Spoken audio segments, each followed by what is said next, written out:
Rizka Marani. Perkenalkan, nama saya Ruben Lulkejiko. Nama saya Irfan Nasir. Nama saya Muhammad Hasan Nasri. Nama saya Jendra Syukira Dewi. Nama saya Anta Hanum Priscilla. Nama saya Bukan Nadia Farika. Nama saya Fauzia Faizisa. Selamat menonton. Exoterm.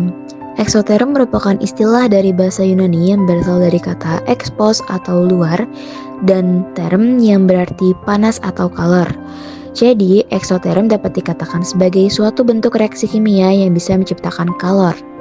Reaksi ini muncul karena terjadi perpindahan panas atau kalor yang berasal dari sistem menuju ke lingkungan, sehingga suhu lingkungan menjadi lebih tinggi atau panas. Reaksi eksoterm sendiri bisa terjadi secara alami atau maupun disengaja. Contoh reaksi eksoterm yang terjadi secara alami adalah air yang mengalir, besi yang berkarat, atau proses pembakaran kayu. Sementara itu, reaksi eksoterm yang terjadi karena disengaja, misalnya proses percobaan di laboratorium, seperti mencampur air dengan asam pekat, air dengan natrium peroksida, dan lainnya. Meski demikian, biasanya reaksi ini terjadi secara spontan. Contohnya, proses pembuatan etanol dan fermentasi glukosa atau reaksi dari pembuatan NaCl. Pada reaksi ini, NaOH dan HCl menjadi reaktan, sedangkan H2O dan NaCl adalah produknya.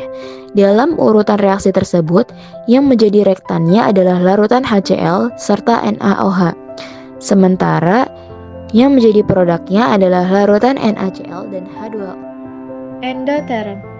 Reaksi endoterm bisa diartikan sebagai reaksi ketika kalor dari lingkungan masuk pada sistem atau lebih mudahnya adalah bentuk reaksi penyerapan kalor.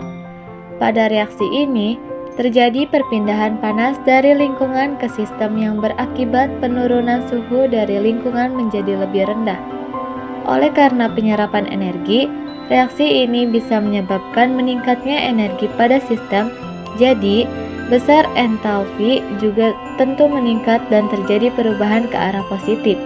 Contoh dari reaksi ini dalam keseharian adalah proses fotosintesis pada tanaman. Ketika proses ini terjadi, pohon menyerap panas yang berasal dari matahari, lalu menambah entalpi dari reaksi yang terjadi. Endoterm. Reaksi endoterm bisa diartikan sebagai reaksi ketika kalor dari lingkungan masuk pada sistem atau lebih mudahnya adalah bentuk reaksi penyerapan kalor. Pada reaksi ini, terjadi perpindahan panas dari lingkungan ke sistem yang berakibat penurunan suhu dari lingkungan menjadi lebih rendah. Oleh karena penyerapan energi, reaksi ini bisa menyebabkan meningkatnya energi pada sistem, jadi besar entalpi juga tentu meningkat dan terjadi perubahan ke arah positif. Contoh dari reaksi ini dalam keseharian adalah proses fotosintesis pada tanaman. Ketika proses ini terjadi, pohon menyerap panas yang berasal dari matahari, lalu menambah entalpi dari reaksi yang terjadi.